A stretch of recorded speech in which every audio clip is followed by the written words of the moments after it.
Gemuruh! Monumen semesta ilahi turun dan menekan bagian tengah retakan. Ia menekan burung api itu dan mengeluarkan suara gemuruh yang keras. Langit mulai bergetar terus-menerus dan retakan berbentuk salib hitam berhenti meluas pada saat itu. Sebaliknya, ia mulai menyusut sedikit. Tang Jie mengerutkan kening dan berseru, "Tidak ada gunanya. Jika kamu ingin menekan Great Void/Ku, kamu harus melepaskan setidaknya setengah dari kekuatan senjata mendalam peringkat 9. Jika tidak, Anda hanya akan dilahap." Monumen dewa alam semesta bersinar dengan cahaya keimasan di celahnya dan menahan melahap kekuatan hitam. Burung api itu terbang di bawahnya dan lingkaran aura api menyembur keluar seolah-olah hendak melepaskan diri. Retakan berbentuk salib di sekitarnya menyusut kembali dan hendak menyebar ke monumen dewa alam semesta. Li Yunxiao mencibir dan tangannya mulai membentuk segel. Sinar lampu merah ditembakkan ke bawah dan menekan burung api itu. Seolah-olah burung api yang hendak melepaskan diri tiba-tiba menjadi gelisah. Ia terbang dan mengelak ketakutan. Tang Jie terkejut dan dia membuka matanya lebar-lebar karena terkejut. Vermilion Birdblade terhubung dengan hidupnya. Meskipun hubungan antara dia dan roh pedang tidak segila hubungan antara Li Yunxiao dan Gen Ryu, mereka terhubung secara mental dan mereka dapat merasakan emosi satu sama lain.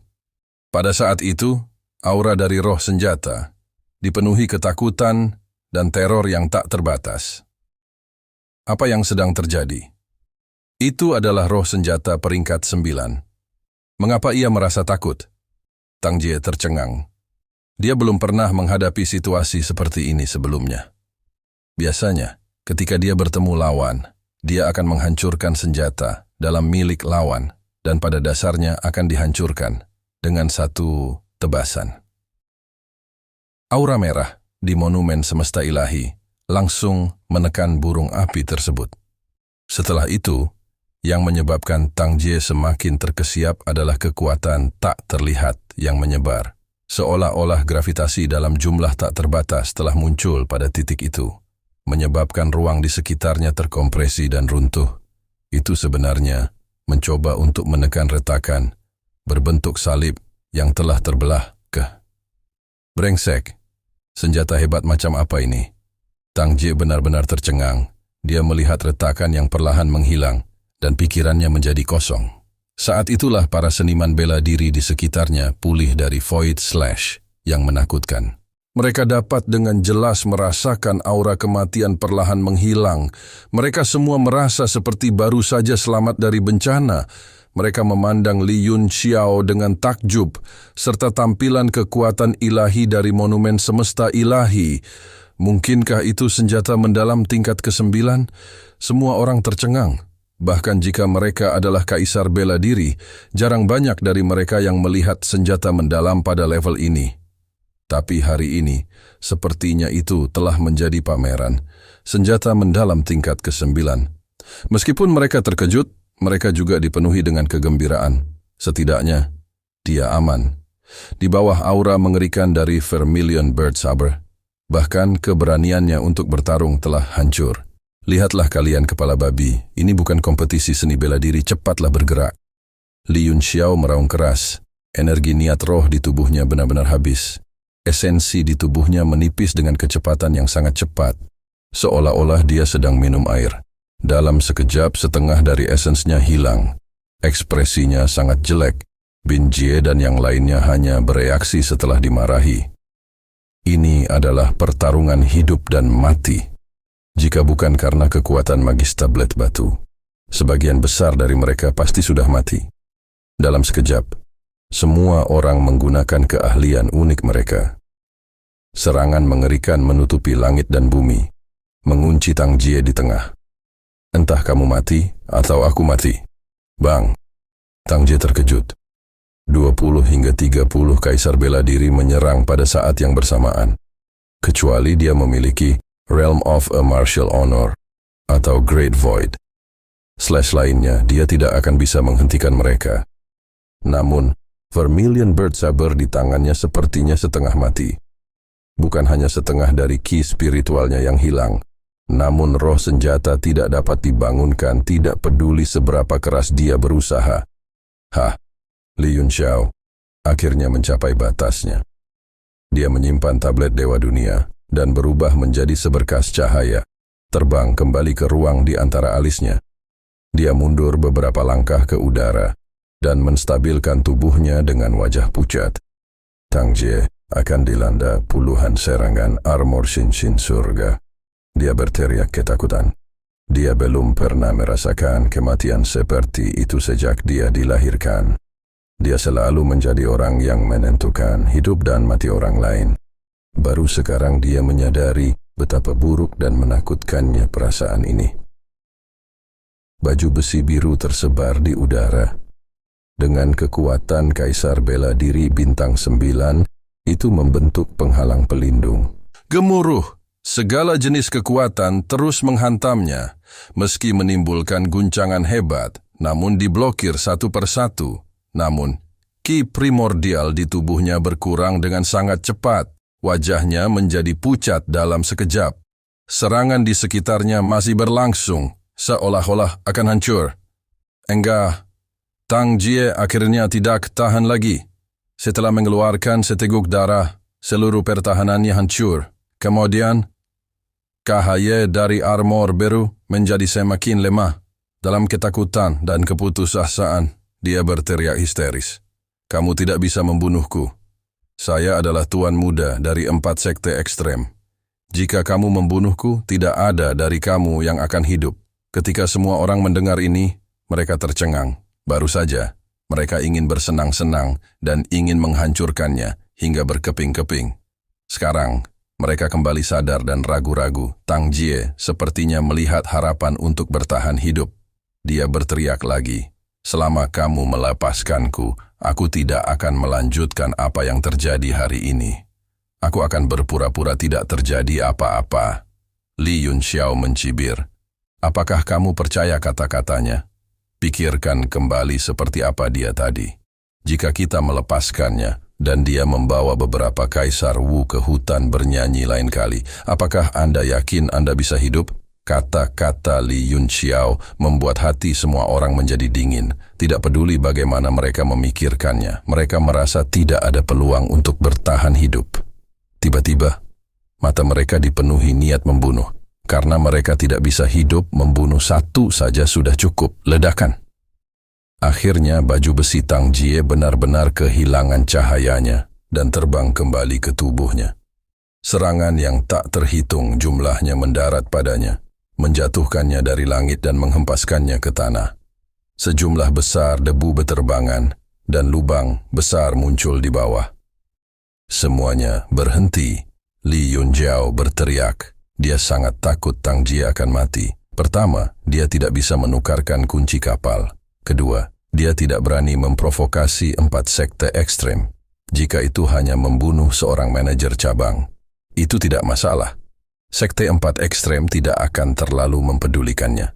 Tetapi jika Tuan Muda meninggal, orang berikutnya yang mengejarnya adalah Kaisar Wu dan mungkin lebih dari satu. Debu menyebar dan lubang besar terlihat. Tubuh Tang Jie berlumuran darah dan daging, tapi dia tampak masih hidup. Salah satu kakinya gemetar tanpa henti. Li Yunxiao tersenyum sambil berjalan turun dari langit dan berkata, "Sudah kubilang padamu untuk patuh. Jika seorang anak tidak mendengarkan, dia akan mudah dipukuli." Erangan menyakitkan Tang Jie datang dari dalam lubang. Meskipun dia cukup kuat dan perlengkapannya cukup kuat, ini adalah pertama kalinya dia terlibat dalam pertarungan hidup dan mati. Pengalamannya dan aspek lainnya masih kurang. Tiba-tiba langkah Li Yunxiao berhenti. Seluruh tubuhnya terasa seperti dipenuhi timah, dan dia tidak bisa melangkah lagi. Pupil matanya tiba-tiba menyusut. Sosok hitam muncul di hadapannya entah dari mana, berdiri di samping Tang Jie. Seluruh tubuhnya terbungkus jubah hitam, seperti hantu, memancarkan aura dingin. Tuan Hujan. Wajah Li Yunxiao sangat jelek saat dia mengucapkan setiap kata, dengan gigi terkatup. Orang ini adalah Tuan Rain yang bertarung dengannya di dalam gua. Aura yang terpancar dari tubuhnya tampak lebih kuat dari sebelumnya. Dia sebenarnya muncul di sini tanpa suara. Tuan Rain memandang Li Yunxiao dan matanya juga rumit. Dia menunjuk ke arah Tang Jie dan berkata, "Saya ingin membawa orang ini pergi." Li Yunxiao tidak mengatakan apapun dan hanya menatapnya. "Kamu pikir kamu ini siapa? Kamu ingin membawanya pergi begitu saja?" Pemimpin dari kelompok tentara bayaran pemburu adalah orang pertama yang bergegas dan berteriak dengan marah. "Jika kamu ingin membawanya pergi, kamu harus bertanya kepada kami semua terlebih dahulu." Tuan Rain mengabaikan orang ini dan hanya menatap Li Yunxiao. "Jika saya ingin membawanya pergi, tidak ada di antara Anda yang bisa menghentikan saya. Saya tidak ingin menjadi musuh Anda untuk saat ini." Wajah Li Yunxiao menjadi pucat. Tuan Rain mengatakan yang sebenarnya. Dengan kekuatan jiwa alkemis peringkat 8, tubuh fisiknya yang bahkan lebih kuat dari tubuh Tuan Li Yunxiao, dan senjata mendalam peringkat 9, bahkan yang mulia bela diri pun mungkin tidak dapat menghentikannya. Pemimpin kelompok tentara bayaran pemburu adalah orang pertama yang bergegas. Siapa tahu dia akan diabaikan. Dia merasa kehilangan muka di depan Li Yunxiao. Dia segera menjadi marah dan mencibir. "Lelucon yang luar biasa. Apakah menurut Anda adalah yang mulia bela diri? Tidak ada di antara kalian yang bisa menghentikan saya. Hari ini, saya akan menjadi seperti Anda. Tuan muda dari 4 sekte ekstrem, berlutut, saudaraku, serang." Dia bukan orang yang gegabah. Ketika dia berbicara, dia telah menggunakan akal ilahi untuk merasakan kultivasi pihak lain. Tampaknya itu adalah Kaisar Bela Diri Bintang 7. Baru setelah itu dia melepaskannya dan bergegas tanpa rasa takut. Anggota kelompok tentara bayaran pemburu lainnya juga ingin pamer di depan Li Yunxiao. Satu demi satu mereka bergegas. Total ada 7 orang, dan mereka menyerang Tuan Rain dari 7 arah berbeda. Tuan Rain masih menatap Li Yunxiao. Tidak ada perubahan ekspresi di wajahnya, seolah sedang menunggu jawabannya. Pemimpin kelompok hunter mercenary bahkan lebih marah lagi. Dia berteriak, "Seni bintang, berbisa, mati!" Tuan Rain akhirnya pindah. Namun, bukan tubuhnya yang bergerak. Sebaliknya, jubah hitam di tubuhnya lah yang mulai berkibar tertiup angin. Murid Li Yunxiao menyusut. Dia berteriak kaget. "Tidak bagus! Hati-hati!" Matanya langsung berubah menjadi bulan sabit merah. Serangan mental yang sangat kuat terjadi. Ruang terdistorsi dan meluas ke arah Mr. Rain. Pergerakan jubah hitam Tuan Rain merupakan wujud pelepasan energi mental.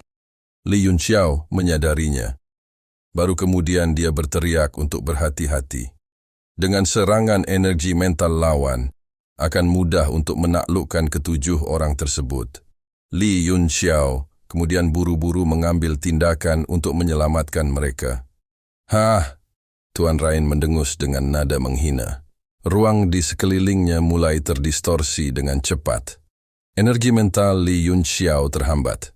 Tidak hanya sulit baginya untuk maju, tetapi juga menjadi bumerang baginya. Adapun 7 Raja Bela Diri yang menyerang, mereka menjadi linglung seiring dengan ruang yang terdistorsi. Mereka melayang di udara dan pada akhirnya menghilang. Engah, Li Yunxiao mengerang tertahan. Dia sebenarnya terluka. Matanya menunjukkan ekspresi kemarahan yang hebat saat dia menatap lawannya. Kultivasi, fisik, kekuatan jiwa, dan senjata tingkat mendalamnya semuanya ditekan oleh lawan. Dia belum pernah menghadapi situasi menyedihkan seperti ini sebelumnya. Dia benar-benar kehabisan akal. Tidak ada yang bisa dia lakukan. Di mana mereka? Para prajurit di sekitarnya semuanya tercengang. Mereka memperlihatkan ekspresi terkejut. 7 orang yang masih hidup dan sehat menghilang ke udara di depan mata mereka. Sulit bagi mereka untuk memahaminya. Pikiran mereka dipenuhi tanda tanya. Terima kasih sudah menonton dan jangan lupa like, share, dan subscribe guys.